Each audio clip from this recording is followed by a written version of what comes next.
nome é Rafael Baião, eu sou coordenador cultural do Teatro Leiro Pérez e nesse ano, nessa presidência da atual presidente, a vereadora Sofia Corredon, está sendo dado ênfase em atividades culturais e temos feito um esforço bastante bom e com bastante resultado no sentido de revitalizar o teatro, dando uma certa visibilidade na cidade, devolvendo o teatro à cidade e procurando, claro, coisas de boa qualidade, né?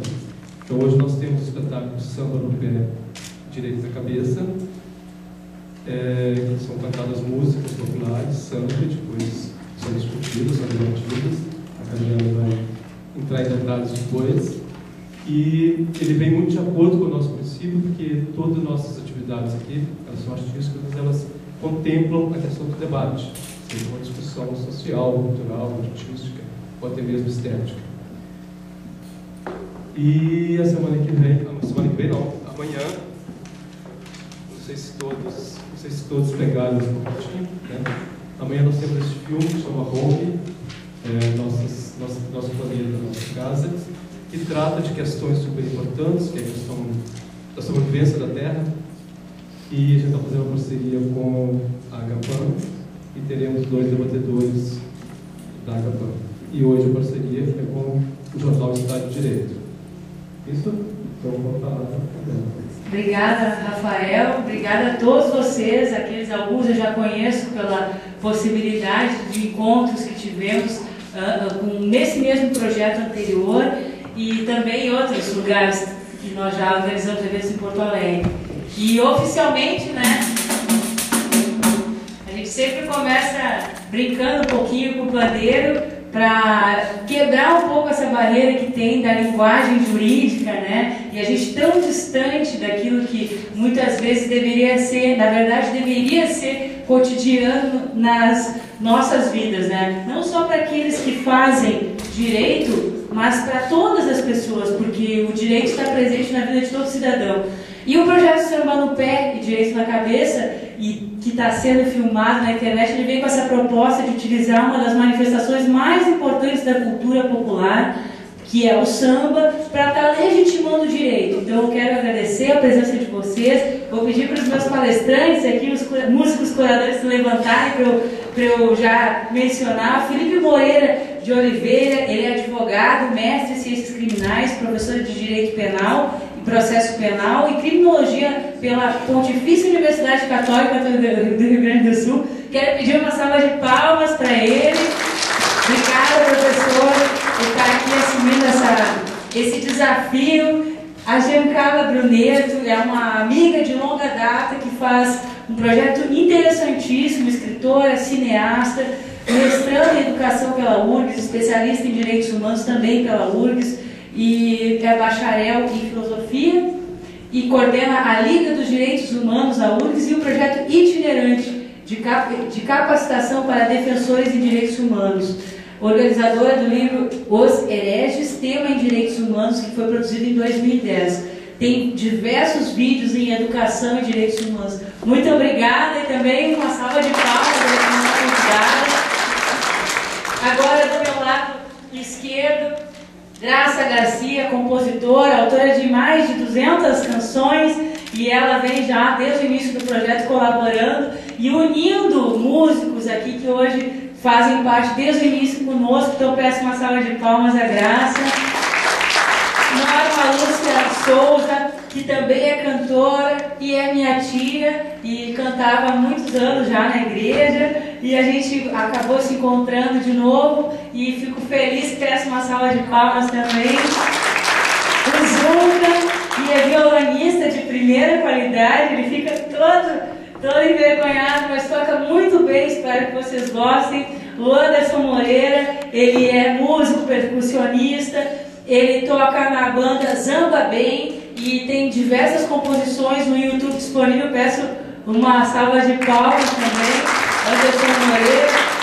Alexandre Lemos, percussionista e instrumentista da banda Cara Black, e também já está no projeto firme e forte com a gente, e a gente está com alguns convites para já ir para fora do estado, levando essa iniciativa junto com os professores para estar proporcionando exercendo o direito de uma maneira diferente. Eu agradeço novamente, convido a sentarem e os convidados a sentarem, e a gente vai começando o projeto já e se posicionando, Graça. Esse aqui é o meu, aquele ali aqui é o microfone? Sim. Então vamos se posicionar aqui. E essa é a primeira vez que a gente está aqui no Teatro da Câmara dos Vereadores de Porto Alegre. Quero agradecer e dizer que é muito importante a gente estar utilizando o espaço público e no lugar, numa casa, né, onde se debate a política, que muitas vezes a gente está ausente, né, e se ausenta da política partidária. Então eu acho que a gente tem que estar tomando cada vez mais esses espaços. O evento tem duração de 1h30, está passando por livros de presença, certificados, então sejam todos muito bem-vindos. Vamos dar início então à atividade e, Graça, o momento é de causa, hein? E é isso aí, gente. A população tá bolada, muito bolada. Eu também tô bolada, parceira. Vamos lá. Numa cidade muito longe daqui, que tem problemas que parecem os problemas daqui, que tem favelas que parecem as favelas daqui. Existem homens maus, sem alma e dentro do coração. Existem homens da lei com determinação. Mas o momento é de caos, porque a população, na brincadeira sinistra de polícia e ladrão, não sabe ao certo quem é herói ou vilão. Não sabe ao certo quem vai, quem vem na contramão. Não sabe ao certo quem é herói ou vilão. Não sabe ao certo quem vai, quem vem na contramão. Porque tem homem mau que vira homem bom. Porque tem homem mau que vira homem bom. Quando ele compra o remédio, quando ele compra o feijão, quando ele tira pra dar, quando ele dá proteção.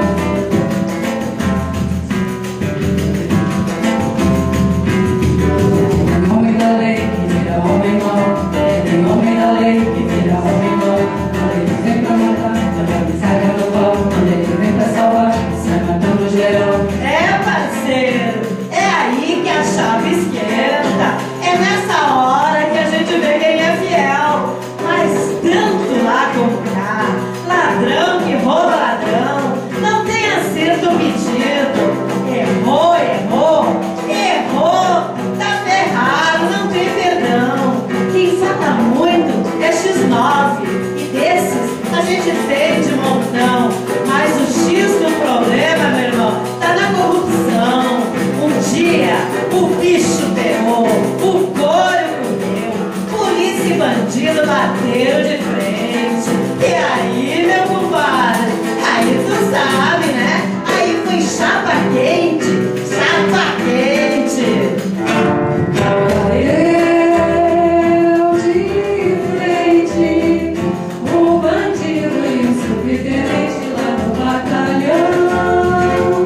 Bandido vai indicar a surgida no ar, até que o silêncio gritou, 2 mortos no chão e azar, heridos na mesma ambulância, uma dor de matar. Mesmo mantendo a distância, não deu pra calar. Calado! Polícia e bandido trocaram farpas que pareciam balas. E o bandido falou: Dinheiro meu, me prender, eu te avisei, você não se respondeu. Deus me deu, a gente tá aqui. Como resistir, se a vida tá afim de ouvir. Tem tanta bazuca, pistola, fuzil e granada, me diz pra que tu tem tanta munição. é que além de você, mas ainda enfrenta um outro comando, outra facção que só tem alemão sanguinário, todo de otário, marreco querendo morar. Eu tô bolado assim, Eu também tô bolado assim. é que o judiciário tá tudo comprado e o legislativo tá financiado e o povo operário que bota teu voto no lixo. Não sei se por raiva ou só por capricho. É de tudo, é o melhor.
participações.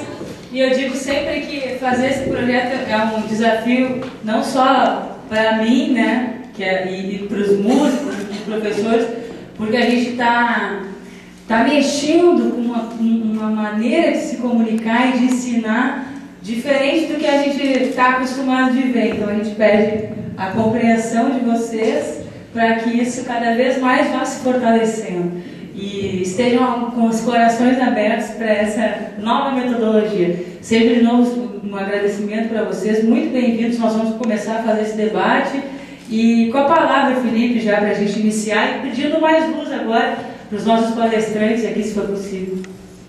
Bom, em primeiro lugar, boa noite a todos. Boa noite, Carmel, obrigado. Boa noite. A Graça, a Norma, nossos músicos, os elogios da Carmel não são elogios também da amizade, né, em relação à banda, mas sim em relação ao talento de vocês. Também já Carlos, prazer te conhecer. Bom, a gente vai falar, né, em primeiro lugar, esse modelo, digamos assim, que o Samuel Pede na cabeça, o músico estabeleceu, é um modelo que muito me atrai, né? Atrai porque foge do modelo padrão, né, que eu, no caso, faço parte dos gravatinhos do direito, né? E isso acaba nos afastando muitas vezes do próprio objeto de estudo que deve ter o direito, que é justamente enfrentar, dialogar e compreender as questões sociais.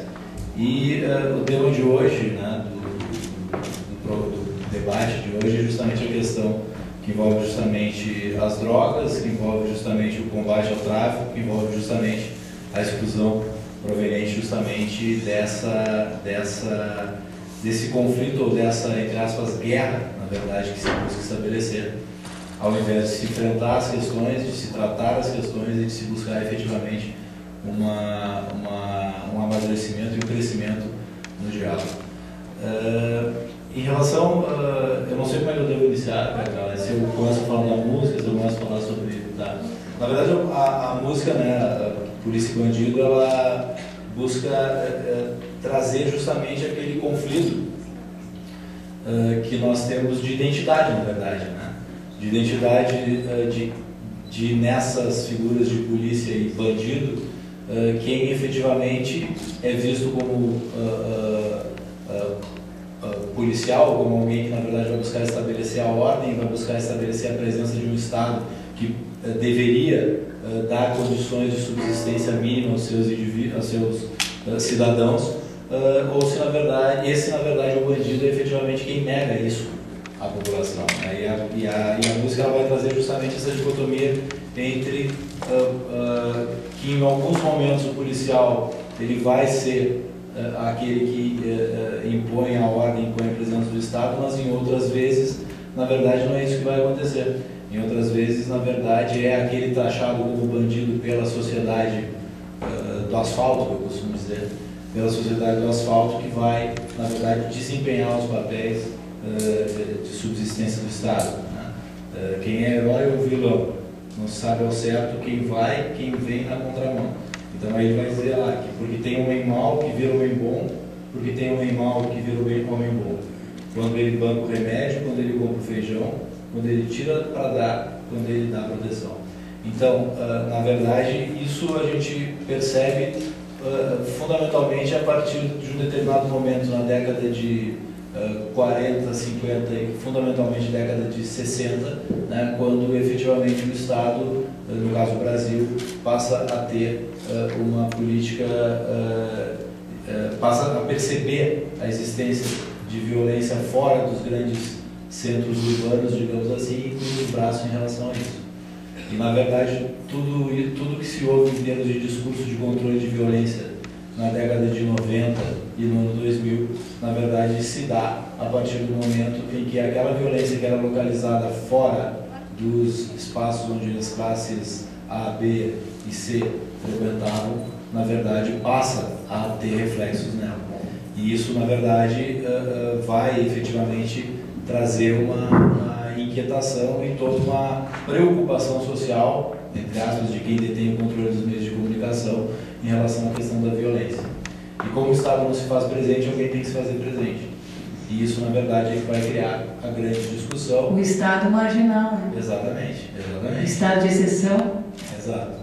Então, quer dizer, essa situação que se coloca. Aquele documentário, Notícias de uma Guerra Particular, no Rio de Janeiro, ele vai trazer muito bem essa questão em relação, quando eles enfocam, a partir de eles enfocam 3 grupos, na verdade, né? Os policiais, no caso, os policiais do Batalhão de Operações do BOP, um dos policiais, na verdade, quando eles enfocam os integrantes do tráfico de drogas e os integrantes e os moradores da favela, né? Os relatos mais interessantes são justamente os moradores da favela, e que eles dizem o seguinte, que na verdade, quando não se tinha o tráfico armado, a polícia entrava de qualquer jeito no morro, ou seja, praticando seus abusos sem que houvesse um controle ou medo por parte dos policiais.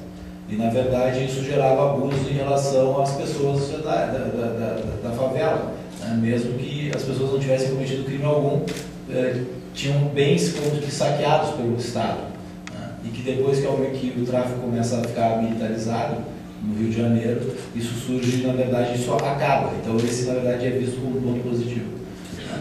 Então, na verdade, eu entendo, na verdade, eu vejo, embora seja muito criticado às vezes quando eu digo isso, mas eu vejo tanto a figura, e vou utilizar a denominação que a música traz, né? Tanto a figura do bandido quanto a figura do policial, né? Na verdade, ambos agem como agressores e ambos, na verdade, agem como vítimas do modelo estatal estabelecido, né? Por quê? Porque muitas vezes o bandido, entre aspas, ele não é bandido, mas ele é estigmatizado como bandido desde que nasce, né? E o policial, na verdade, ele também, ele é reflexo da nossa sociedade não institucionalizada. Ele é reflexo das nossas relações humanas violentas, né? O nosso dia a dia ele é belicoso. A gente briga, a gente discute por questões que não têm importância. A gente, no nosso convívio no trânsito, por exemplo, né? Basta a gente se perceber, a gente se enxergar, né? Tirar a câmera do nosso cérebro e nos enxergar muitas vezes no trânsito, ou nos enxergar muitas vezes no estádio de futebol, né? Porque efetivamente a violência policial ela é, na verdade, um reflexo também de uma violência social, né? Da violência que a própria sociedade tem.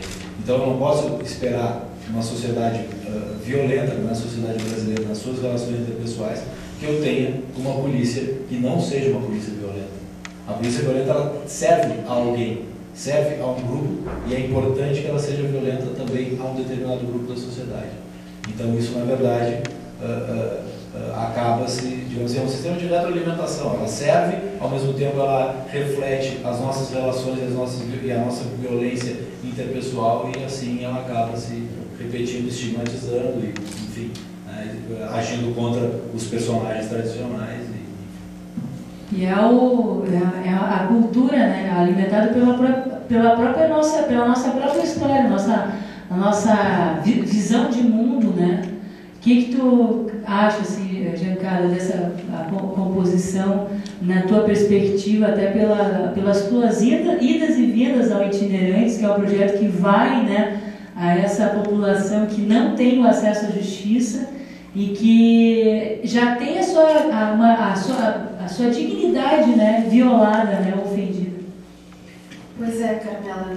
E antes de responder essa questão, são tantas coisas para falar, né? É de uma riqueza tão grande esse projeto. Então, eu gostaria primeiro de dar boa noite a todos e a todas, né? Agradecer mais uma vez esse convite da Carmela, de quem eu sou fã de carteirinha, pela forma como a Carmela trata com 1001 atividades que ela idealiza, que ela cria, que ela produz e que ela cativa, né? Seja pelo jornal, seja por este projeto especificamente, que é inovador, que é pioneiro, e agradecer a presença de todos vocês, porque numa noite tão fria, especialmente fria como essa, eu sabia que esse calor humano, ele perpassa qualquer frio, pode nevar, pode vir geleiros, icebergs, porque o calor humano sempre ele perpassa todas essas coisas do tempo, né? E falando da música, especificamente, se é verdade, e eu acho que é verdade que, como já diziam os gregos e Platão, especialmente na questão de que a essência da filosofia está na poesia, eu diria que não há melhor forma de se expressar a poesia do que na música. E a gente que, tanto na área do direito, quanto da filosofia, que é a minha formação de origem, quando a gente tem esse olhar para além da leitura tradicional ou clássica, a gente percebe que tudo é muito simples, ou tudo poderia ser muito mais simples do que parece ser. E a música tem essa beleza, essa leveza e, ao mesmo tempo, essa dureza que é nos versos, na composição, na interpretação e no arranjo, essa eloquência, né, de tratar desde as coisas mais belas ou românticas até as coisas mais tristes. E eu acho que esta letra coloca tudo isso assim, simplesmente assim.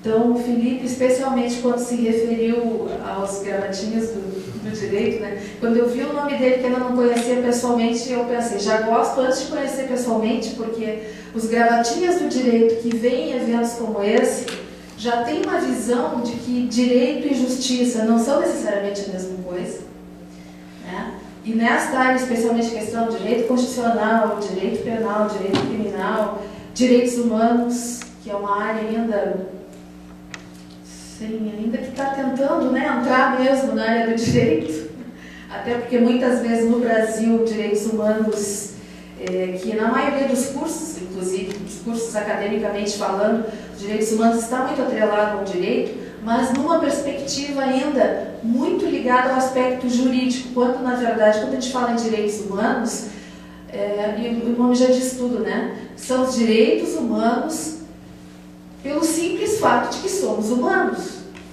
e de que todos temos direitos. E obviamente, que se correspondem aos direitos e os deveres. E aí, quando vem esse pessoal dos direitos humanos, né, os bichos grilo, ou então os defensores de bandidos, certamente muitas pessoas já ouviram falar, fizeram essa associação, ou até infelizmente pensam dessa forma, que eu respeito.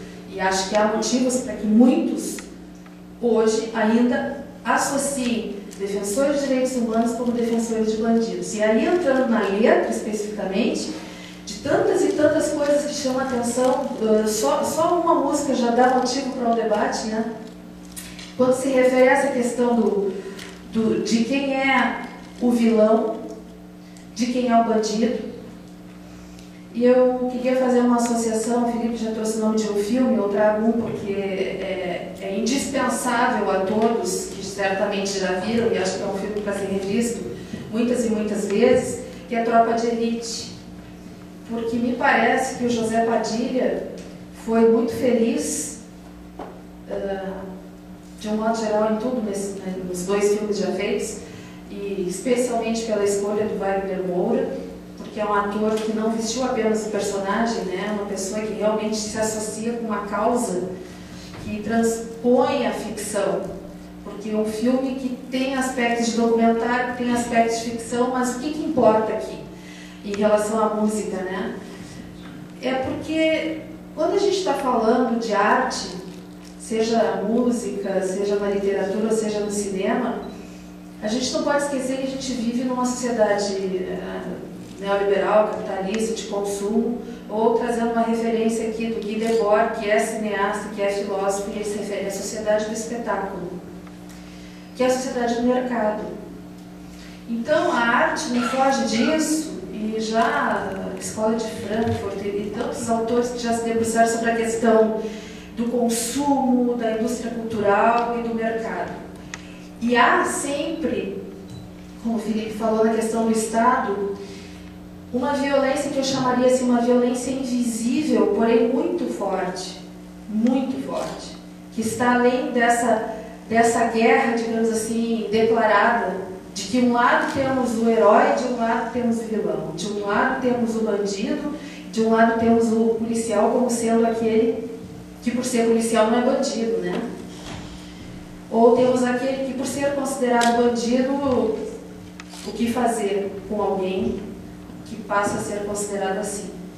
Tropa de Elite veio para mostrar, como vários outros filmes, mas eu me refiro a esse por quê? Porque ele é um fenômeno de público, de crítica. Como a gente está numa sociedade de mercado e de espetáculo, sempre há o risco de que uma obra possa ser cooptada, digamos assim, como apenas algo feito para entretenimento. E o risco de que muitas vezes as pessoas, depois de ouvir uma música, ler um livro, ver um filme, simplesmente digam, gostei, não gostei, foi bom, não foi bom. Mas e a questão da reflexão? E a questão daquilo que possa mudar a partir daquilo que a gente recebe, né, como informação ou como conhecimento. Então eu acho que o Tropa de Elite tem esse mérito de que ali não fica claro, não, e essa é a minha opinião, né, ao contrário do que muitos pensam, da figura do Capitão Nascimento, por exemplo, e que se alguém ainda achava, eu acho que no segundo filme ficou mais claro isso ainda, né, porque, e ainda mais assim, a gente está falando aqui numa perspectiva da educação, né, de que levar isso para os jovens ou para as crianças é muito perigoso simplesmente colocar este é bom, este é mau, e a letra coloca muito bem isso. E o filme também é muito perigoso. Aqui ele é bandido, se ele é bandido, o que fazer com o bandido? Aqui ele é mau, aqui ele é do mal, aqui ele é o vilão, o que fazer com ele? Se a gente fosse fazer um plebiscito hoje da questão da pena de morte, por exemplo. Ou então, outro exemplo, quando há crimes hediondos, e nem vamos aqui falar de quais, mas o que normalmente acontece nos meios de comunicação? Uma coisa é a reportagem, é mostrar o fato, é manter as pessoas informadas a respeito do fato, e isso a cada segundo, hoje em dia com a internet, a gente acompanha ali em tempo real. Outra coisa é fazer disso um espetáculo. E nós temos programas de televisão que são hiper bem produzidos com este objetivo, de transformar um crime, a violência, a desgraça alheia num grande espetáculo. Porque tem gente que está ganhando e ganhando muito com isso. A mídia especulativa. Porém, eu lamento dizer que, por exemplo, numa oficina que nós fizemos numa escola pública, com alunos de 8ª série há 3 anos, o que nós vimos é que a maioria daqueles alunos, adolescentes, as informações que eles tinham quando se tratava de uma questão de violência eram programas de televisão com essas características. Então, o que os educadores estão fazendo no sentido de mudar essa situação? Então, assim, para começar a refletir sobre isso, eu trago esse exemplo, digamos assim, do Tropa de Elite para questionar o que afinal é ser bom ou mal, o que é ser bandido ou ser o policial considerado bem. E agora puxando para a cultura popular, né, eu acho que é importante a gente frisar como a cultura popular ainda ela não é vista como um elemento da identidade democrática brasileira, que é um ponto que eu venho assim batendo nessa tecla, porque esse sistema de ensino, de se reconhecer a capacidade da música, das artes, ensinar e educar assuntos que são cabeludos, né, que são difíceis de ser discutidos, é um desafio, né? E a gente vê isso ainda, que quando as pessoas falam que brincar, né, com a música, com o samba, como a gente está fazendo aqui, mas será que vai sair assunto sério, Felipe? Será que a gente vai conseguir? Na verdade, isso acho que isso é uma herança, né? Quer dizer, o samba ele era uma música proibida, né? Uma música socialmente não aceita, né? Tanto é que se cria a ideia do malandro, né? Então, quer dizer, isso a gente vai ver, se a gente for pegar a própria cultura americana, né? Os músicos de jazz, o jazz era algo marginal, né? O samba era algo marginal, né? Que deixa de ser marginal no momento em que ele se transforma num grande espetáculo e passa a ser pode ser interessante, né? Economicamente. E porque é uma cultura advinda da periferia, né? De baixo para cima, né? Que chega na casa do patrão, né? É o que a gente tem hoje com o rap. É o que a gente tem com o rap hoje. Que na verdade, muito também, e aí aquele negócio de globalização é bom ou é ruim, não interessa, tá aí, né? Mas o fato da globalização rap americano, ele tem muita influência na própria, digamos assim, aceitação do rap brasileiro pelas classes mais abastadas. E hoje a gente vê outros grupos de rap fazendo rap swingado lá no Rio de Janeiro, muito diferente do Nordeste, do Norte e de São Paulo. E assim a gente vai analisando como existem tantos Brasis dentro de um Brasil, né? Vou convidar então os músicos para a gente fazer a próxima interpretação, porque nós temos tempo. Depois, na próxima música, vamos fazer quero uma participação de vocês já fazendo sobre essas duas músicas, a do Juca e a Polícia e Bandido. Pode ser? O Anderson também é bom lembrar que ele é estudante de Direito, a Norma é formada em Ciências Políticas, né, Norma? Então, todos eles têm muito a contribuir pela sua experiência como artista, seja como estudante.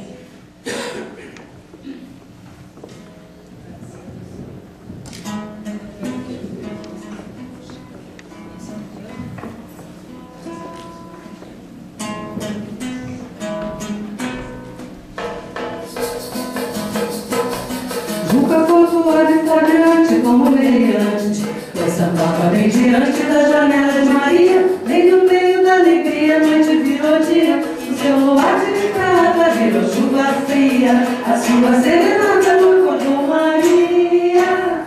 Juca ficou desapontada e declarou guerra, não sabe se amor é crime, se samba é pecado, em legítima defesa batucou assim na mesa, o delegado é banda na delegacia. Mas nunca pensava, nunca viu Maria, o delegado é banda na delegacia. Mas nunca pensava, nunca viu Maria. Juca foi do lado flagrante como um mediante, sentava bem diante da janela de Maria, bem no meio da alegria, noite virou dia, o seu luar de prata virou chuva fria, a sua serenata acordou Maria.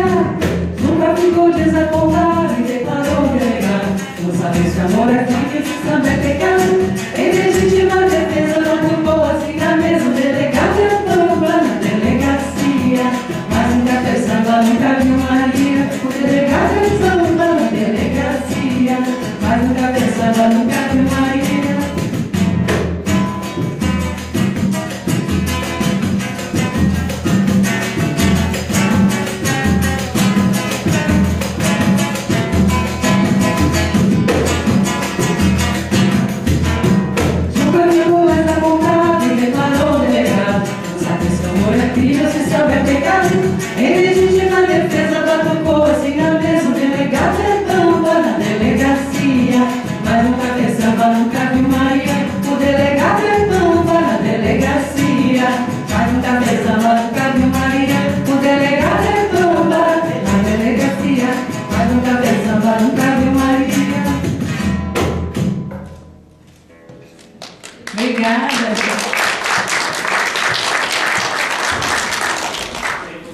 Vou começar agora pela Norma.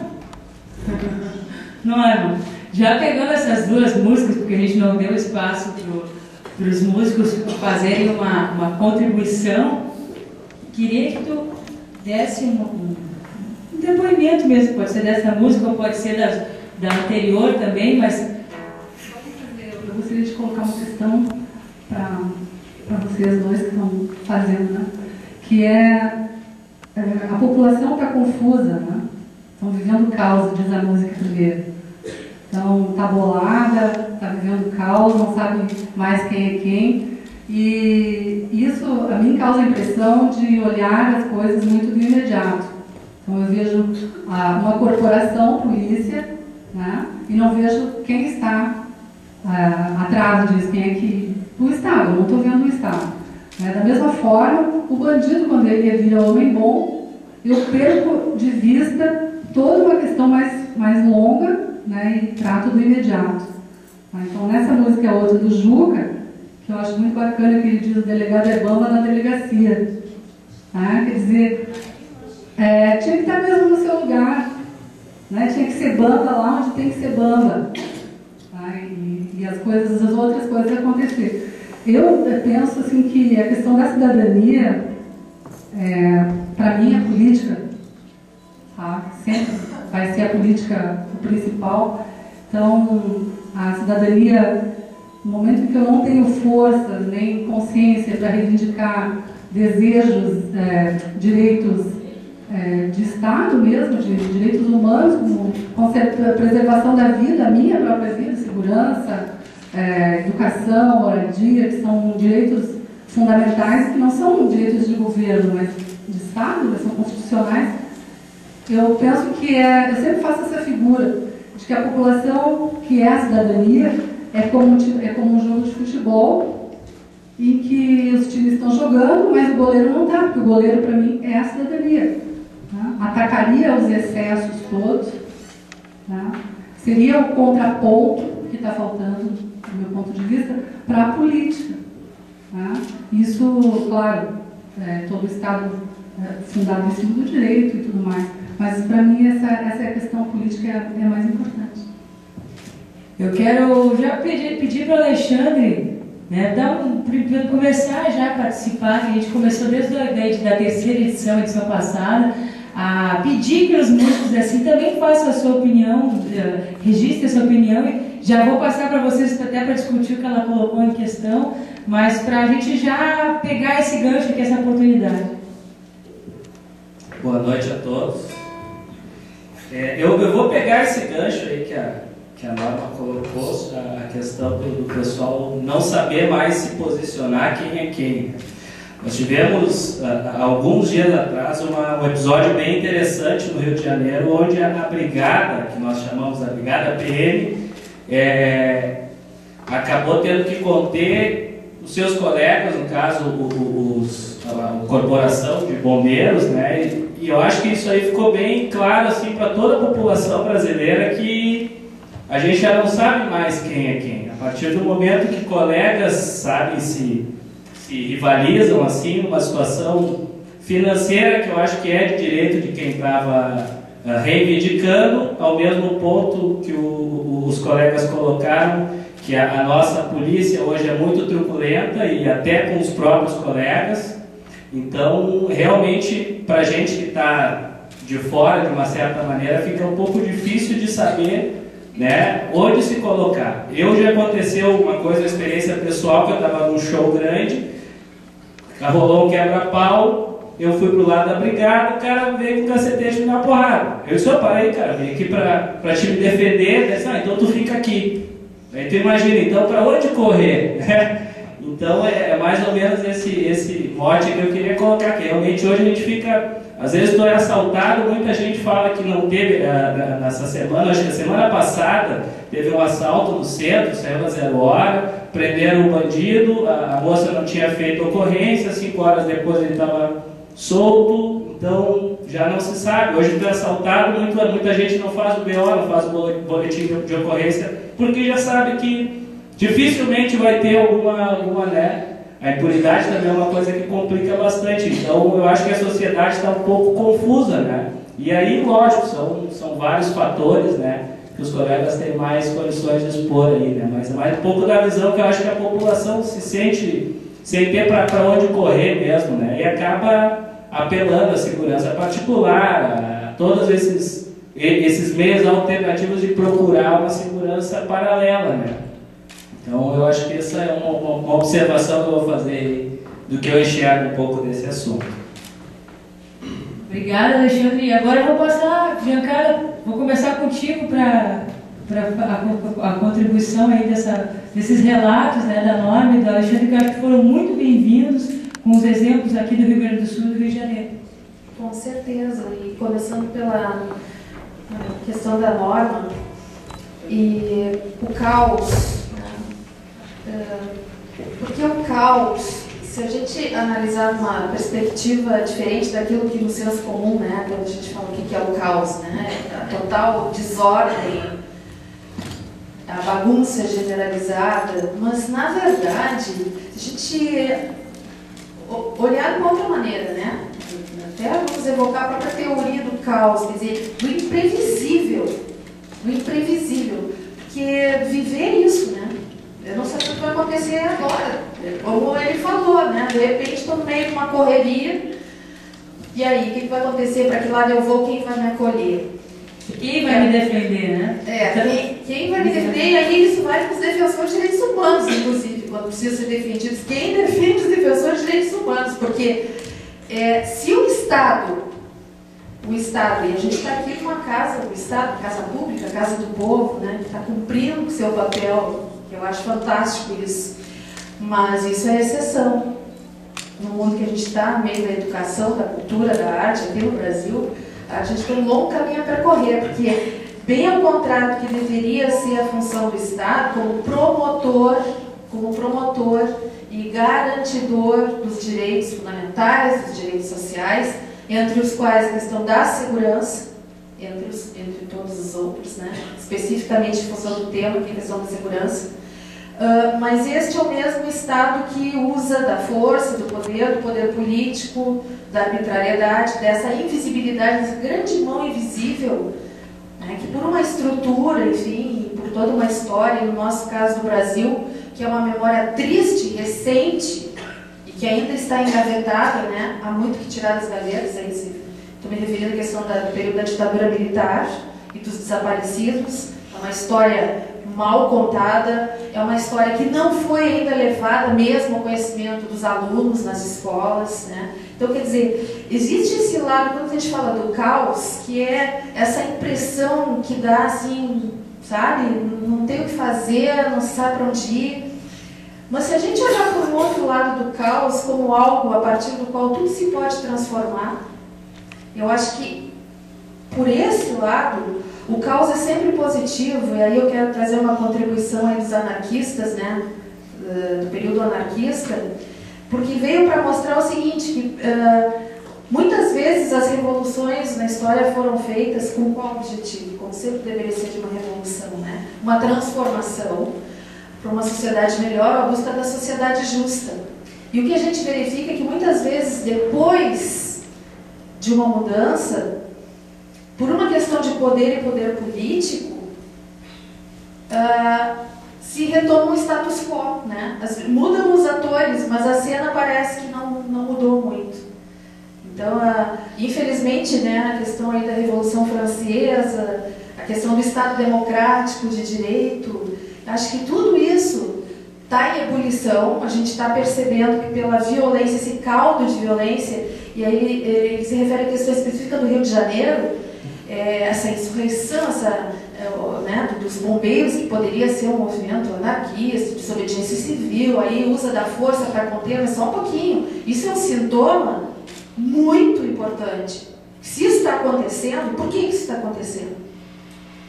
E na polícia, do modo geral, isso também está acontecendo. Quer dizer, se a gente vai conversar, a gente vai perceber do descontentamento dos policiais, que estão lá na linha de frente, arriscando a vida também.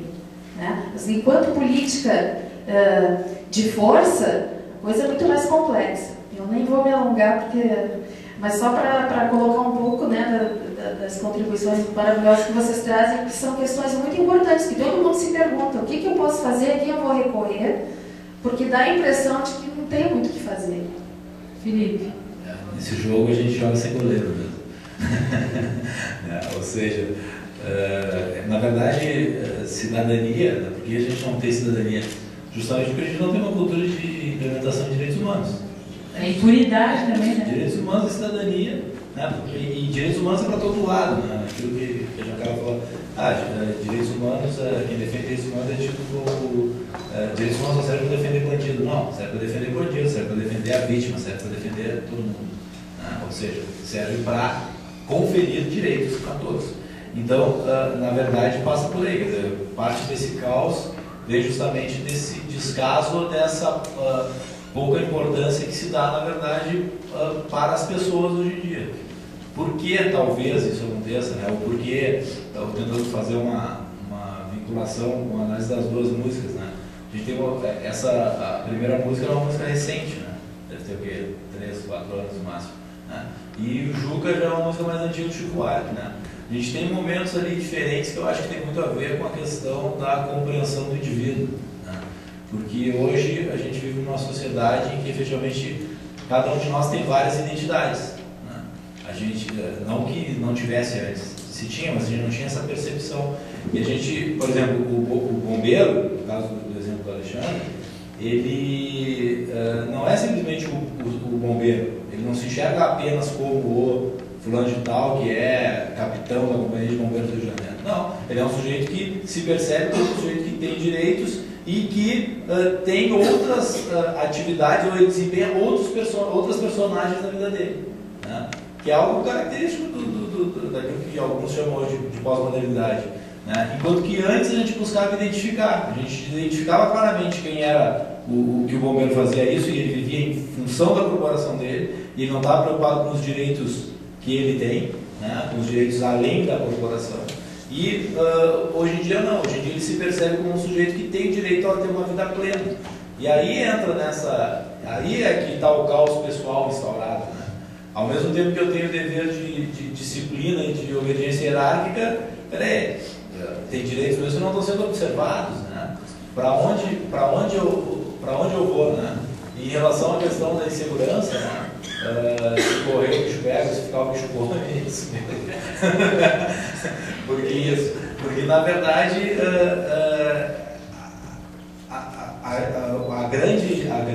para mim a grande dificuldade que se faz que se coloca é que as pessoas acabam ficando meio que dopadas, né? No momento em que não se reconhecem direitos a elas e elas mantêm uma posição de passividade e não se revoltam, como eu exemplo desse caso, né? E falo isso em relação por exemplo, ao indivíduo que é assaltado e não se revolta em relação a essa situação, né? Isso na verdade vai transformando a sociedade numa sociedade dopada. Descrente, né? Descrente. E consequentemente a gente vai ter essa ideia, a impunidade, né? Pode ser impunidade. Eu não gosto desse termo, né? Eu acho que se fala muita coisa como se fosse impunidade. Mas por que, Rei? Porque na verdade a gente vai colocar a impunidade como o grande culpado de tudo, como se tudo representasse impunidade. Então o sujeito é absolvido de um crime, ocorreu uma impunidade. Não aconteceu uma impunidade. Você verificou que naquele caso efetivamente não se poderia atribuir aquela pena ou a condenação àquele sujeito. Na verdade, a gente não se preocupa em reconhecer direitos, mas sim se preocupa em punir, né? A nossa sociedade, que é para ser uma sociedade democrática, na verdade ela é uma sociedade punitiva. A gente quer sempre que alguém seja punido. Sofra alguma coisa. Ou porque praticou um fato criminoso, ou porque é um sujeito imoral, ou porque é um sujeito que tem dinheiro, ou porque é um sujeito que não trabalha. A gente acaba revivendo aquilo que na própria música do Juca fala aqui, que o sujeito é preso porque ele estava sambando na frente da casa da namorada de madrugada. O que é isso? Isso na verdade é o quê? Ou é perturbação de sossego, né? Contravenção, ou é por causa da vadiagem, que era criminalizada na época da ditadura Vargas e continua sendo, embora não se aplique mais. Então isso é reflexo. Tu não tem autorização, né, da prefeitura? Exatamente, quer dizer, por que naquela época era importante isso, né? Por que o Getúlio Vargas criminalizou a vadiagem, a mendicância, né? Porque ele queria gente trabalhando. Então tu usa o sistema penal para controlar pessoas, pouco se preocupando se esse sistema penal é justo ou não.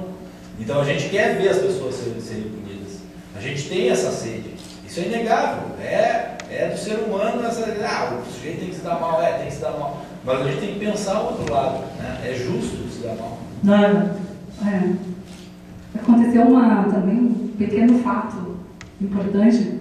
Eu vi um soldado da Brigada Militar que tirou a arma e fez 2 homens que estavam, um estava bêbado, homens mendigos, estavam na rua, bem pertinho de onde eu trabalho, aqui dentro. E fez os 2 que estavam com roupas tão ligadas no corpo que era absolutamente impossível ter qualquer coisa ali que fosse arma, mas, no entanto, ele se sentiu empoderado, assim, com uma arma na mão, apontando, jogou eles contra uma cerca, abriu as pernas, começou, né? E eu intervi porque me pareceu um excesso aquilo, e era um excesso, eu me senti também atingida por esse poder. Então eu fiz a queixa, peguei o nome dele, fiz a queixa na Corregedoria da Brigada Militar, e eles me ligaram e perguntaram se eu sabia mais alguma coisa além do nome, porque senão ficava difícil. Bom, ele estava em tal hora, aqui, a tal momento e tal. Então eu pensei, naquele mesmo momento eu pensei assim, eles vão conferir o meu interesse em continuar e vão perder o soldado, né? Pensei assim, mas depois, hoje eu recebi da Corregedoria a notificação para prestar depoimento amanhã de tarde. E eu estou louca de medo. Fiquei com medo. Porque eu pensei, eu vou, mas fiquei com medo. Porque por isso eu tenho medo, entendeu? Isso é um paradoxo, né? A gente quer fazer. A gente quer fazer. Então tem um risco, tem uma responsabilidade também do cidadão. Né? Eu não quero me incomodar, mas eram duas pessoas absolutamente fragilizadas. Podia ser eu, podia ser qualquer pessoa. Né? Então, se eu puser nome, disser que eu não tenho nada, eu resolvi seguir em frente, né, com isso de ir lá, enfim. Mas talvez. Faz parte do nosso papel de cidadão, quer dizer, a sociedade tem que desabar. Não pode ter medo de falar a verdade, de denunciar abuso, de qualquer parte que seja. E eu acho que eu gostaria de dizer uma outra coisa, assim, que não se deve realmente desistir do caos, da política. Político não vale nada, polícia também não vale nada, tá tudo errado, tá um caos, a gente não sabe mais nada. Olhando bem, a gente ainda sabe? Olhando bem, a gente sabe.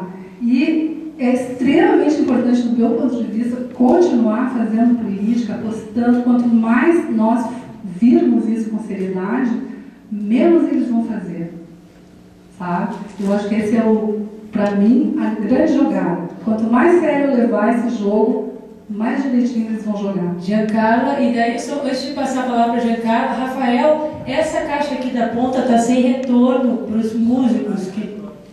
Tá com retorno? Tá bom. Desculpa então, mas a gente precisa como vai. Então vou passar a Giancarla para tu dar a consideração e já vamos nos posicionar para fazer a última interpretação. Pois é, eu queria falar um pouquinho sobre que a Norma acabou de relatar, e com o gancho que o Felipe falou, dessa questão da sociedade dopada, né? E eu quero, assim, primeiro cumprimentar a Norma por ter feito o que fez, que é um ato de coragem numa sociedade de medo, que é uma sociedade que a gente vive. Acho que tem um pouco a ver com essa questão dos resquícios dos tempos ditatoriais, sabe? Daquela questão assim muito arbitrária, né? Como em toda sociedade autoritária. Então, assim, nós estamos no berço da democracia. É um processo muito complicado. Se fala muito em democracia, né?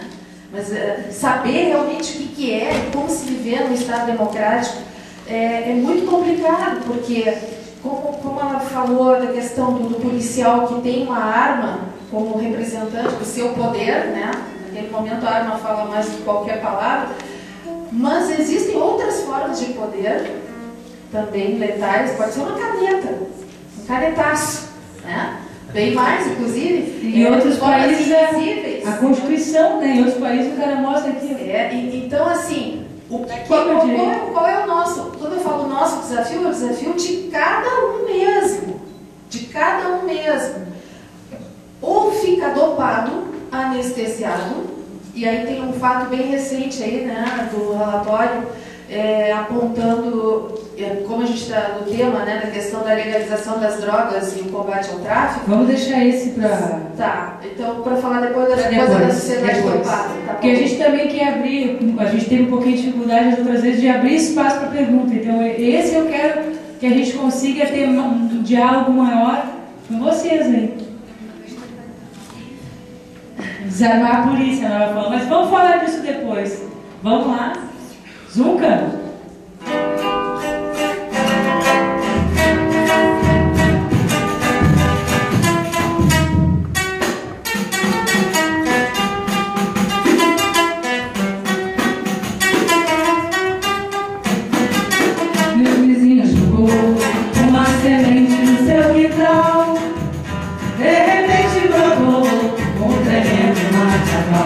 vizinho jogou uma semente no seu quintal. De repente brotou um tremendo matagal. Quando alguém perguntava que mato é esse eu nunca vi, ele só respondia, não sei, não conheço, se nasceu aí. Ele só respondia, não sei, não conheço, se nasceu aí. Perguntando sujeira ao patrão, estava sempre na jogada, porque o cheiro era bom e ali sempre estava amarrada a viada.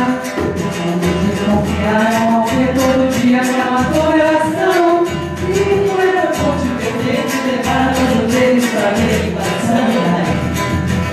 Na hora do sapeca, iaia, o safado gritou: não precisa me bater, que eu tô de bandeja todo o senhor. Olha eu desço aquele mato chetia, e também sei quem encontrou. Com os federais, a viagem levaram esse inocente a delegacia, ele disse: doutor, não sou agricultor, não conheço a semente. Com os federais, a viagem levaram esse inocente a delegacia, ele disse: doutor, não sou agricultor, não conheço a semente. Meu vizinho jogou uma semente no seu quintal. De repente brotou um tremendo matagal. Meu vizinho jogou uma semente no seu quintal.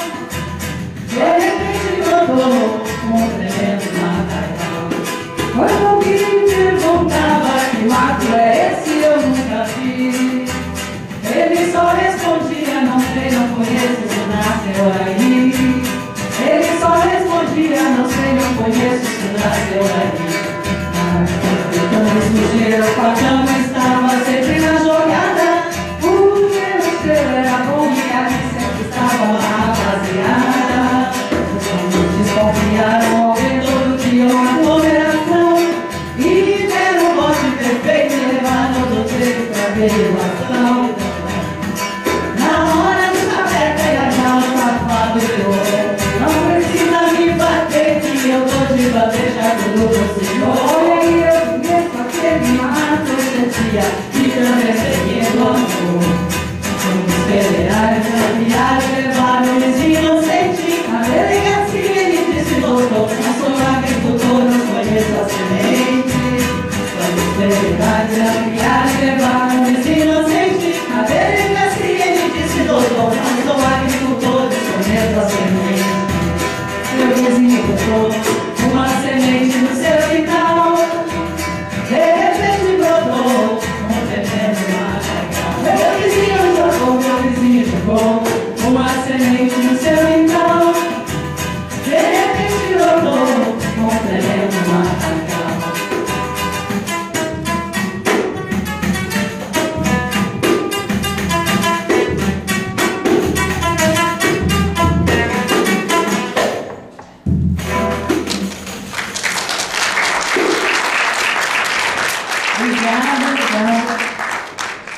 Eu quero já começar com o Felipe agora, passar primeiro para ele começar essa música que está causando, e ela é antiga, mas até hoje ela é tão atual, né?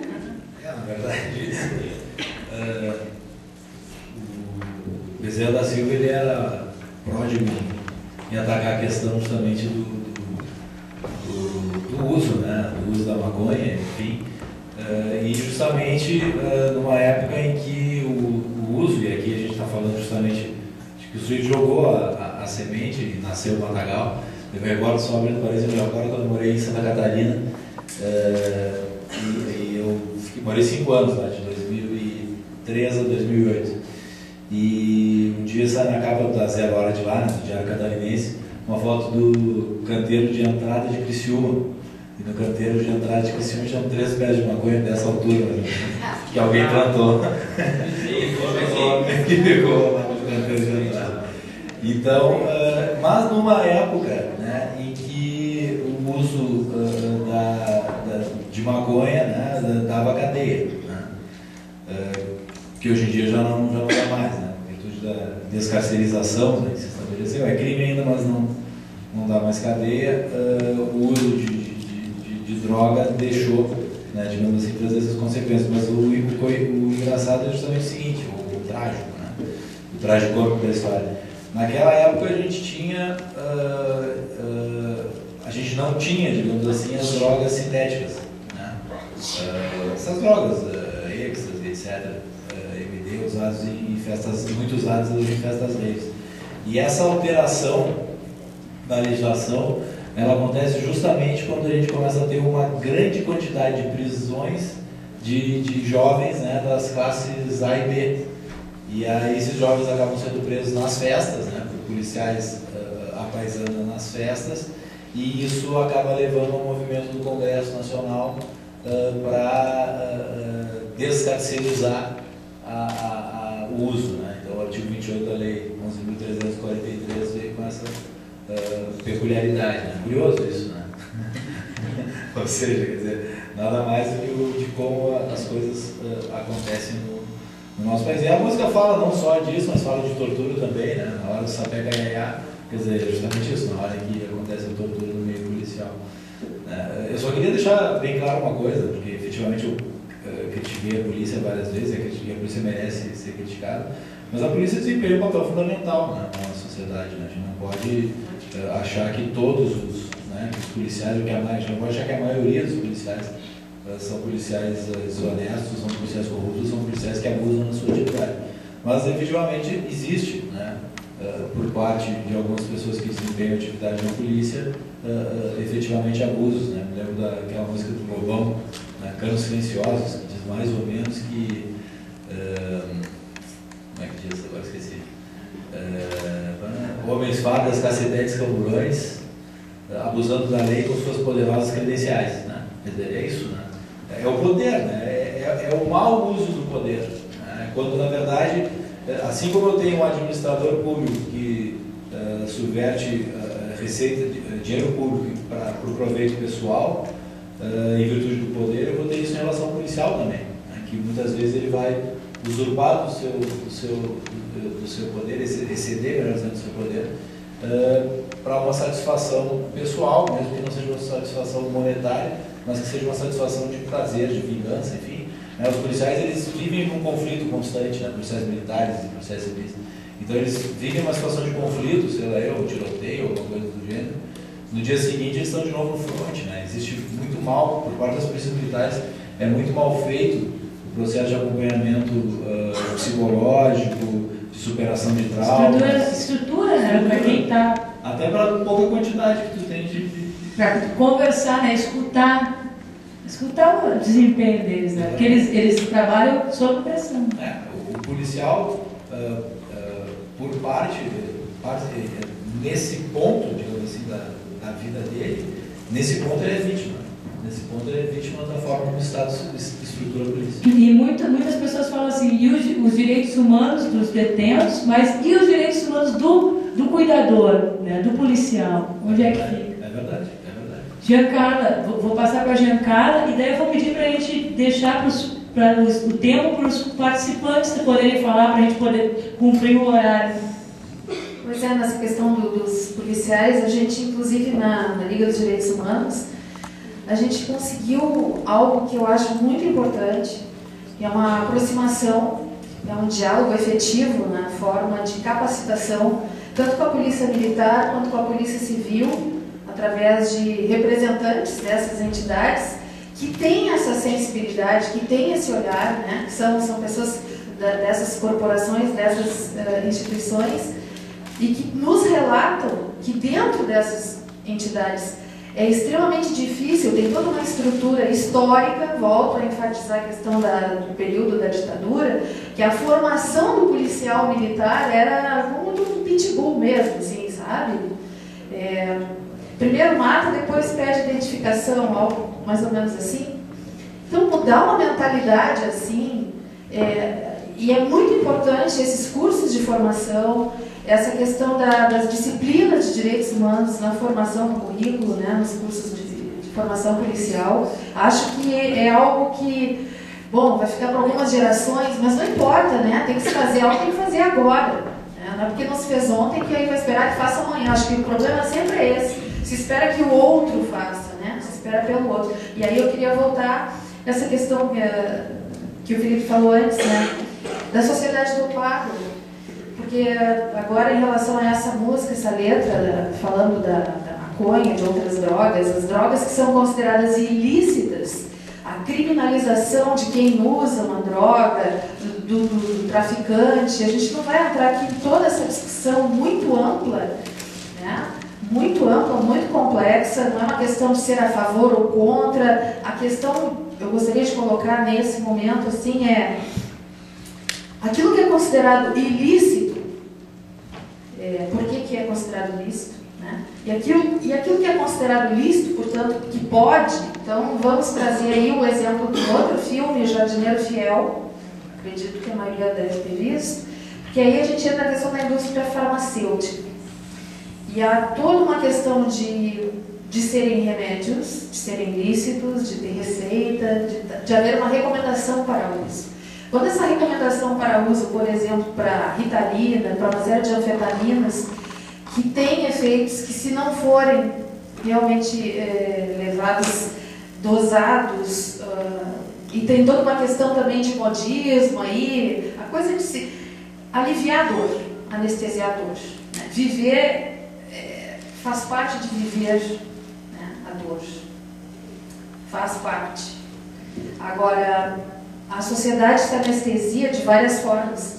E o uso de drogas ilícitas pode, por um lado, aliviar uma dor, porque faz parecer que as coisas têm um caráter menor do que tem. Então, entendo que nesse estudo recente agora, esse relatório aí do Escritório das Nações Unidas, na questão das drogas, está chamando a atenção para o comércio mundial de drogas que são consideradas lícitas.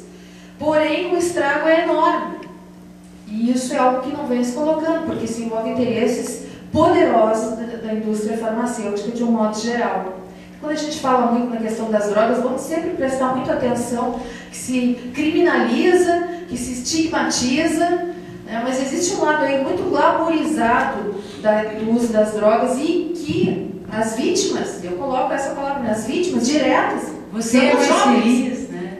Você vai ficar bom. O Felipe falou das festas, inclusive esse estudo mostra que muitas pessoas usam isso para se divertir mesmo. Né? É como um filme que é para entretenimento. Né? Agora, vejam o alcance que isso tem, porque quando a gente está falando em drogas, a gente tem que falar nas escolas, nas famílias, nas crianças, nos jovens, e também no direito de cada um, que aí a gente entra numa outra questão, né? O direito individual, o direito subjetivo, mas as consequências que tem, que advém daí. Felipe, tu ia falar alguma... Não, justamente isso, quer dizer, tudo isso vem do porquê disso tudo, né? A gente vive numa sociedade que demanda prazer, né? A gente precisa de prazer o tempo inteiro. E a sociedade carente de prazer. Né? E agora colocando a droga, né, como um meio de atingir um prazer, de sair dessa realidade, eu não vejo a droga dentro de uma favela, de uma comunidade que não tem nenhuma estrutura, como quando eu vejo alguém consumindo droga, eu não fico assim criminalizando o consumo da droga. Eu fico pensando em que contexto social aquela pessoa está inserida para estar consumindo aquilo.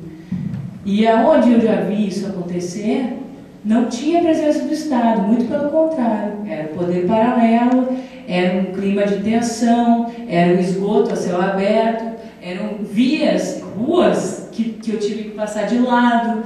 Então, eram lugares que o Estado não vai lá, que ele não está presente lá, que não tem um teatro lá, né? Que digamos assim, a válvula de escape é o futebol, o sexo, a droga e a igreja. O que a gente vai fazer com uma comunidade que é extremamente carente de cultura, de oportunidade, de potencializar o conhecimento e tantas características que poderiam ser desenvolvidas num grupo que é marginalizado, né, estigmatizado. Né? Então é fácil a gente criminalizar quem consome, mas vai viver no presídio central com 240 detentos numa galeria, né? Sem ter um trabalho para fazer, sem ter saúde. A gente tem o maior foco de tuberculose do mundo no Presídio Central de Porto Alegre, né? Sendo que o professor falou numa palestra dele, né? 60 lá em Gramado, ele palestrou sobre esse tema. 60%, né, professor, da população está envolvido com o tráfico, né? Isso aí. O Presídio Central foge à regra do percentual brasileiro de presos em relação ao tráfico. No Brasil são entre 20% e 25%. No Central a gente tem quase 60%, 57%. A minha mãe está com os microfones, gostaria de passar a palavra aí para vocês. Quem é que pudesse levantar a mão que quer fazer uma participação para dar um comentário aí, dar uma opinião. Acho que é importante a gente estar fazendo esse diálogo, viu? Porque a gente só vai conseguir crescer escutando o outro lado. Batendo no bolo. Exatamente. Se puder acender a luz, Rafael, ali para o pessoal, a gente enxergar. A gente poder enxergar vocês. Boa noite. Se puder dizer o nome, né, e a profissão, alguma coisa, uma referência só de Porto Alegre. Olha, meu nome é Ronaldo, sou estatístico, tá? E vocês falando agora sobre o assunto de drogas, vocês bem viram há pouco tempo atrás, nosso governo do Estado, nosso governador, junto com o ministro da Justiça, quebrando uma linha desse tamanho. Tá? Isso aí a gente toca do lado do desarmamento. Aumenta o volume só dele para a gente poder... Mas falando em droga, há bem pouco, hoje eu já estou com uma boa idade, uma idade bem vantajosa, eu aprendi muita coisa, já vi muita coisa na minha vida. Nós éramos assaltados, os assaltos que ocorriam envolviam 99% do assaltante drogado e tremendo na ponta de uma arma. Hoje, nós estamos sendo assaltados, não digo isso em todo o Brasil, não é só aqui em Porto Alegre, de cara limpa. Por quê? Porque eu citei antes, o nosso ministro da Justiça se preocupa muito em aparecer na mídia, junto com o nosso governador do Estado, quebrando uma arminha daquelas ali que vai ser até barrinha de chocolate, aquelas arminhas de chocolate, aquilo ali não é arma, e representando o armamento que se apresenta contra os nossos próprios policiais, que estão aí com a pistola com a venda, tá? E eles usando armamentos pesados que vem de fora, e o nosso ministro se preocupando com o desarmamento do cidadão, tá? Que hoje os bandidos usam assalto de cara limpa, não precisam mais da droga. O professor ali bem sabe disso, né, professor? E hoje eles estão de cara limpa. Antes eles chegavam de drogado para se assaltar. Por quê? Por causa do medo que eles tinham que a gente pudesse estar armado e reagir. Então, qualquer movimento que fizer suspeito dentro do carro, tu sofre uma bala, um disparo de arma deles. Hoje não, hoje de cara limpa eles só te atiram se acharam que não vão para tua cara. Agora, se tu fizer qualquer movimento, eles não vão te atirar, eles estão de cara limpa hoje, assaltando. Eles não estão mais drogados. Essa é a minha pergunta para o professor ali, que é o que eu, com a minha experiência de vida, eu estou realmente analisando tudo o que se passa nesse país, estou sempre lendo. Outro detalhe que eu gostaria de ressaltar para a professora lá, a nossa estudante, que é formada, é sobre... Perdão, agora perdi o foco da... Mas ocorreu agora há pouco. Talvez daqui a pouco, mas ele responde, daí tu... Responde depois. Quem gostaria mais de fazer para já passar? Pode passar para ele lá o microfone, para a gente já ouvir a outra pergunta e poder refletir. Tem outra pergunta do outro lado lá. Eu até tenho vergonha de falar assim em público, tá? Mas é que eu vou falar, porque hoje eu já assisti uma palestra, né, sobre drogas, e falaram uma coisa que eu acho interessante, que está muito na mídia, muito em voga, depois que o Fernando Henrique também apareceu, né, fazendo a defesa da maconha, a defesa da liberação da maconha, falar sobre droga. Só que isso aí são vários focos diferentes, né? Porque nós temos a parte jurídica, né, a parte de quem tem pessoal, né, conhecido, envolvido e tal, mas falaram uma coisa muito interessante, que estão tão preocupados com droga, que realmente é uma coisa preocupante, mas não se preocupem em ver a estatística de como é que está a fome, porque hoje se gasta muito em função do sobrepeso, certo? Se for olhar assim, dados, né, de saúde, estatística, e também se pensa muito em o que acontece, mais do que as drogas talvez, seja o caso de discutir sobre a fome, tem muita gente passando fome, muita gente com sobrepeso. Aí acontece um gasto de saúde pública, que hoje hospitais são caríssimos, está tudo muito caro, e também por ser uma sociedade do prazer e ser virada para a estética, não sei o quê, então é um monte de coisa que vocês falaram, que tu falaste também, né, que tem muita coisa por trás. Estou falando da droga porque é uma coisa que, claro, assusta, a boca de fumo, ou não sei o quê. Óbvio, ninguém quer uma coisa dessa na sua família, ou não sei o quê. Só que são coisas que são completamente diferentes. Primeiro, estatística de droga, quanto mata? Estatística de fome, de pessoas com sobrepeso, hoje com problemas de diabetes, não sei o quê, que precisam ocupar espaço em hospitais, em clínicas, e a gente não tem do governo essa coisa de se preocupar em alimentar o povo que não tem alimento, educar o povo que não tem alimento, ver o povo que tem dinheiro para se alimentar, que está se alimentando muito mais do que precisa, e aí gerando também retorno financeiro para a saúde pública e para outros interesses, como dizia o Brizola, né? Então assim, realmente é complicado, mas começa com educação, começa com saneamento básico, você começa com várias coisas antes de chegar e jogar pedra, sabe, nas drogas e nos consumidores, nos traficantes. Assim, eu até, se há governo, eu sou contra. Se eu pudesse dizer uma coisa dessas, tá, diria, não, quer dizer, gostaria, né? Mas assim, aquela coisa de todos os brasileiros são iguais, os homens são iguais perante a lei, não são assim, porque eu não sei se eu pedi para nascer ou não sei o que aconteceu antes, e se tinham antes, então não tenho essa certeza. Agora, com certeza eu não queria nascer num lugar já com uma canga, sabe, no meu pescoço, né? Eu não gostaria que meus filhos, eu tenho filhos adolescentes numa idade de periculosidade, digamos assim, né? Porque é uma fase de experimentações. Então, assim, eu acho injusto a gente hoje nascer com uma canga no pescoço, mesmo sendo uma criança, em qualquer lugar do mundo, onde tu tenha que te registrar, né? Num cartório, tem que ser gente, né? E sendo tu obrigado a te registrar, tu passa a ser um cidadão daquela terra, daquela nação, e aí tu paga, e se tu não registrar teu filho, pode ser preso, né? Sei lá, aí vem conselho tutelar, não sei o quê, né? Só que quando tu registra para legitimar aquela criatura que está nascendo, tu também está criando um ser daquela nação que vai ficar amarrado a impostos e vai ficar engessado e acabar dopado por um condicionamento que é da humanidade inteira. Entendeu? Então, assim, não é só desse país, não é só dos Estados Unidos, não é só Europa ou África que tem problema, nós temos problemas mundiais hoje em dia. Vamos dar... Agradeço. Qual é teu nome? Teu nome? Maria Antônia. Obrigada. Laura, obrigada, viu, Laura, pela participação. Vamos dar oportunidade para os outros, por causa que o tempo está encerrando, para a gente poder retornar a resposta dos professores e também das considerações dos músicos finais, para a gente cumprir o horário. Se puder ser breve, para a gente poder ter. Sim, não, é só uma. Que nome? Meu nome é Vitor, sou estudante de engenharia ambiental, nada a ver com direito e coisa, mas me interessa também por esse assunto faz bastante tempo também, principalmente essa questão de legalização e tudo mais, mas uma questão que eu me pergunto faz muitos anos e até agora eu não consegui ter uma resposta assim que me satisfizesse. Eu gostaria então de botar aqui porque eu acho que cabe.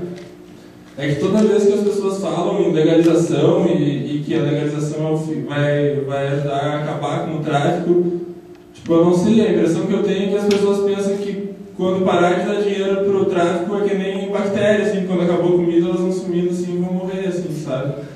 Porque eu penso, sei lá, são quantas pessoas, são milhares de pessoas fortemente armadas, daí tu vai parar de dar dinheiro para eles, o dinheiro vai parar de ir para lá, eles não vão vir buscar dinheiro, tipo, eu não vejo essa discussão sendo feita assim como se vai trabalhar essas questões, entendeu? Tipo, eu vejo, sei lá, vejo o Afro-Reg, né, o José Júnior, então aquele projeto, sei lá, de inserção social das pessoas que trabalham nisso, mas tu vê que é um trabalho que é pessoa por pessoa, assim, que nem o Luiz Eduardo Soares fala, né, um cabeça de porco, assim, que que é um por um, né? Só que se é um por um, então como é que vai fazer isso de repente de uma hora para outra, assim? Então eu não sei se gostaria, né, se pudesse responder. Então eu vou pedir para ser bem breve para os músicos também darem a sua palavra final. Eu vou fazer o sorteio dos livros, tem 2 livros para sorteio e já entrego os certificados. Felipe, primeiro. Em primeiro lugar, é difícil ser breve. Mas, bom, em primeiro lugar, a questão das drogas e a questão da violência. Né? Em relação o que se extrai, qual é o ponto que eu acho central em relação à discussão de drogas? Né? É justamente aquilo que passou um pouco no que tu falasse. É a questão de saúde pública. Ponto. Né? É dessa forma que a gente tem que enfrentar a questão das drogas. Se a gente faz campanha contra o crack, contra sei lá, qualquer coisa, qualquer droga, dizendo que ela causa danos às pessoas, que as pessoas morrem, a gente está dizendo, na verdade, que isso é uma questão de saúde pública. Só que, como tal, a gente tem que enfrentar isso como saúde pública. Tá? Eu vou dizer uma coisa que talvez, não sei se choque ou se cria uma antipatia, mas pouco importa. Se eu sou drogado, se eu sou viciado em cocaína, tá? Eu tenho que ter o direito de usar uma droga que seja só aquela droga. Tá? Ou seja, qual é o problema? O problema é que o primeiro problema de saúde que a gente verifica é que aquilo que se vende como droga para as pessoas, na verdade, é muito pior para a saúde delas do que seria a própria droga que elas acreditam que elas estariam consumindo. Né? O que aconteceu com o Oxy, a criação do Oxy, é um pedaço disso. Né? É um pedaço do que aconteceu.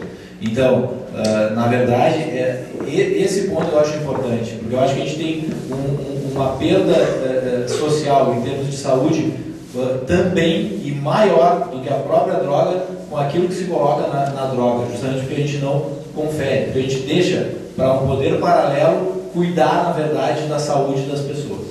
Então, primeiro ponto é esse. Em relação à questão do tráfico, eu acredito que sim, né? Eu acredito que não, mas eu acredito que não é da noite para o dia. Eu acredito que efetivamente o tráfico tende a deixar de ser um grande negócio. Hoje em dia ele já não é mais um negócio que ele era, né? Mas ele deixa de ser um grande negócio no momento em que tu transformas isso em algo legal. Né? Só que o problema é esse, tem que se criar um aparato de saúde pública muito forte para que eu garanta, entre aspas, né, o controle de qualidade dela. Eu só não consigo imaginar assim, alguém que tem uma arma, vou vender agora minha arma e vou entrar num curso profissionalizante, que agora o tráfico não dá mais negócio, sabe? Eu acho que ele vai fazer outras coisas. Claro, vai buscar outros meios, mas não significa que ele vai buscar, é que tu está partindo de um pressuposto talvez que seja, o sujeito que trafica é bandido. Não, justamente o contrário, mas tem todos os meios para ser, se assim for necessário.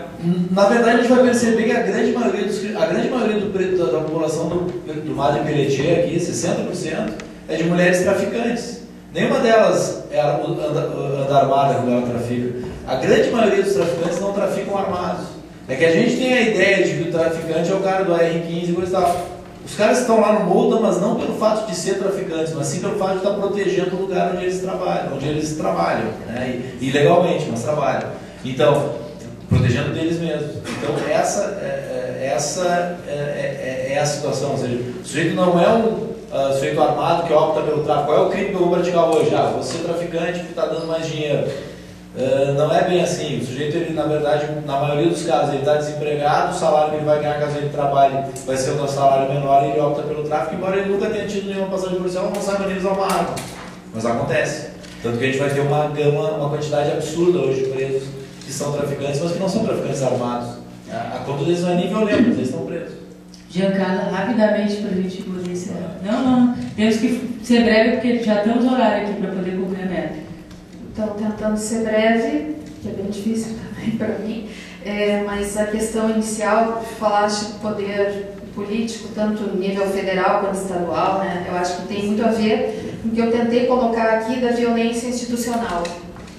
E a violência institucional é grande responsável, sim, por esse estado de colapso que a gente vive no desrespeito aos direitos fundamentais, a falta de dignidade e cidadania. que faz com que muitos terminem optando pelo desvalor total da vida. Porque quem termina entrando nesse chamado mundo do crime, né, que está arriscando a sua vida porque não dá valor para o que ele tem a perder. Ele não dá valor. Ele é um excluído dessa sociedade. Ele já se vê assim. Só isso já demanda uma série de análises, mas isso é fato. Isso é estatística. Né? Então, essa questão é muito séria e vamos, pelo menos, sair daqui refletindo um pouco mais sobre de que maneira a gente tem sim que cobrar essa mudança, né? De que o Estado seja, sim, promotor dos direitos. Porque isso vai fazer diferença cada vez que se chegar num lugar e começar a perceber que o Estado está presente ali, sim, e não apenas quando está pedindo voto, porque aí sim se fala em democracia, né? Periodicamente se fala em democracia porque se precisa do voto daquele que daí é considerado cidadão, seja traficante ou não, seja usuário ou não. Aí todos são iguais perante a lei. Então a gente não está só na sociedade da hipocondria, a gente está na sociedade da hipocrisia. E por isso que não se mata a fome. É por isso que não se mata a fome. Infelizmente é por isso. Só que eu acho que aí não adianta só também querer cobrar do Estado, porque o Estado é formado por nós enquanto membros da sociedade civil. E aí a opção de cada um fazer essa pressão, como a que ela fez. É fugir do medo, gente. Para fugir do medo só tem uma maneira, ter coragem. Ter coragem. E é só para complementar, o Estado, né, tem que mudar essa visão de ele entrar armado, de entrar estuprando, né, uma comunidade ali que está carente de defesa mesmo, né, de toda a proteção que a Constituição dá. A norma quer fazer uma consideração e daí eu vou pedir para o Arthur, nosso cinegrafista, aqueles que desejarem, puderem deixar o nome da filmagem e um depoimento sobre o que achou dessa atividade, e também eu peço aqui a conclusão, daí seja feita filmada, que a gente deu uma opinião filmada para o Arthur, para que a gente possa entregar os certificados do horário e terminar no certinho já estamos estourando. Então, bem rápido, assim, o que eu gostaria de colocar é que as drogas lícitas, álcool, cigarro, todas elas também são um grandíssimo problema de saúde pública, né, e tiram muito dinheiro do Estado, e que eu li um argumento que me pareceu bastante lógico, que na verdade a descriminalização das drogas leves, ou das drogas, da forma como está colocado, ela busca simplesmente acabar com a briga por esse mercado. Que no momento em que não for mais crime, a violência que permeia esse mercado, com essa mercadoria, que ela vai acabar. É este o argumento mais forte que eu li. Né? Agora, com o resto, eu acho assim, toda a sociedade, eu me lembro que eu aprendi que os índios, lá não sei aonde, os primitivos, todos tinham as suas drogas e usavam a droga, os plantadores de cocaína e tudo. Eram sociedades que tinham seus direitos contemplados num nível muito maior. E eu imagino que se nós tivéssemos uma sociedade com os direitos contemplados, nós usaríamos drogas também. Tá? Eu acho que seria uma sociedade que queria acabar com a droga, eu acho que isso que é uma coisa absurda. Né? Agora, em que nível isso está sendo usado, em que loucura isso está chegando, bom, aí isso já é diferente. Né? Eu quero agradecer ao Alexandre Lemos, ao Anderson Moreira, ao Zunca, à Norma Souza, a Graça Garcia, Felipe Moreira, Giancarla Brunetto e a vocês por estar realizando a 4ª edição do Projeto Samba no Pé e Direito na Cabeça. Gostaria que os músicos se levantassem, os professores também, para a gente tirar a foto oficial e pedir uma salva de palmas para vocês e para essas pessoas que nos ajudam. Obrigada. Tem que vir aqui na frente também tirar essa foto. E eu vou... Mãe, agradecendo a mãe também. Mãe, qual é o número que nós temos aí de 1 a quanto aí para fazer o sorteio de livro? Já para vir aqui tirar a foto. Vamos juntar todo mundo bem juntinho mesmo. Como se a gente fosse sambar juntinho. 23, né? 23. 23? Então, professor Felipe, diz o número de 1 a 23. 12. 12, quem é? Daniel Cosato. Daniel Cosato. Pode vir aqui, Daniel. Vamos tirar a foto junto com o livro que ganhou. Ou quer pegar depois? Aqui, ó. Deixa eu pegar aqui o livro, então. Então, o Daniel ele ganhou o livro Inglês para concursos. Professora Giancarla, diz outro número. 5. Elizabeth Maria Zan. Elizabeth Zen, cursos de Direito Penal, parte geral. Quer ficar já aqui em cima para tirar a foto com a gente? Então tá, depois a gente vai, já vou fazer entrar esse certificado. E o teu livro, tu pega aqui depois? Então, vamos fazer essa foto aqui, vai para a página 31 do jornal, agradecendo a todos vocês que fizeram isso acontecer. Tá saindo todo mundo ou não?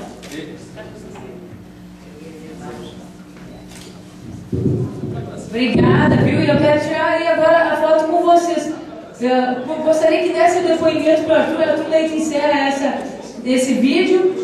Daí façam algumas considerações, algumas conclusões assim, que vocês acharam do projeto para a gente deixar registrado no filme enquanto eu vou pegar o certificado. Muito obrigada, agora mês que vem a gente tem de novo e parabéns para vocês aqui por a gente estar nessa noite fria.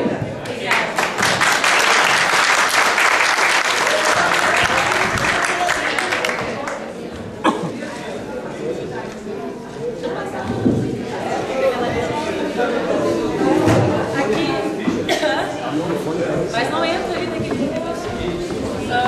Pega aqui, pode gravar aqui já. Cara, fala com ele aqui falando. Tá. O certificado, mãe, cadê?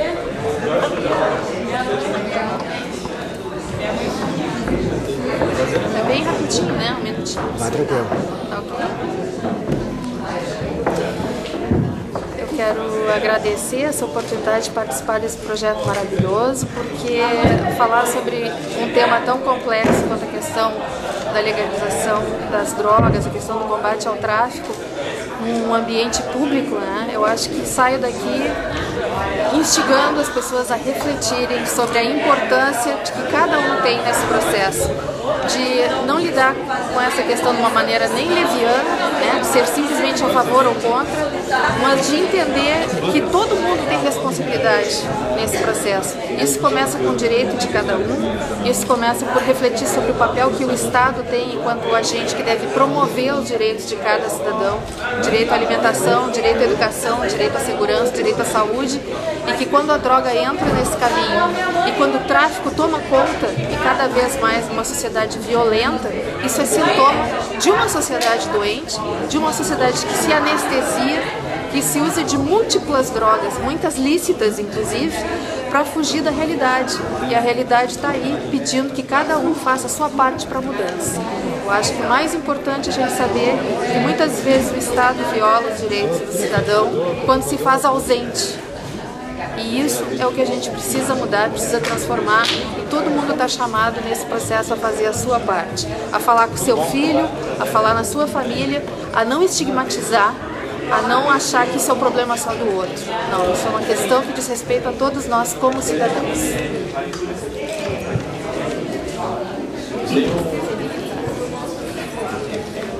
Não, pode dar um passo mais para trás. E qual?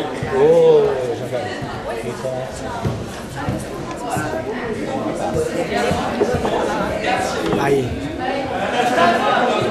Bom, em primeiro lugar, parabenizar os organizadores do curso, que na verdade buscam essa aproximação, né?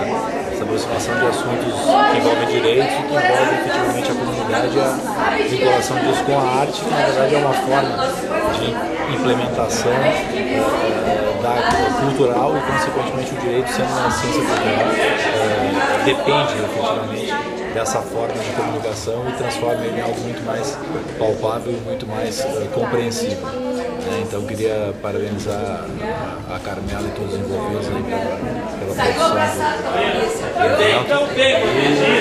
E efetivamente dizer que essa questão que envolve as drogas é algo que trata, na verdade, de um universo de muitas questões em torno disso, e que efetivamente deve ser questionado e se pensar e se buscar fundamentalmente um repensar sobre essa questão punitiva que se tem em relação a esse assunto e, na verdade, deixa à margem o discurso em relação à questão da saúde pública. Beleza?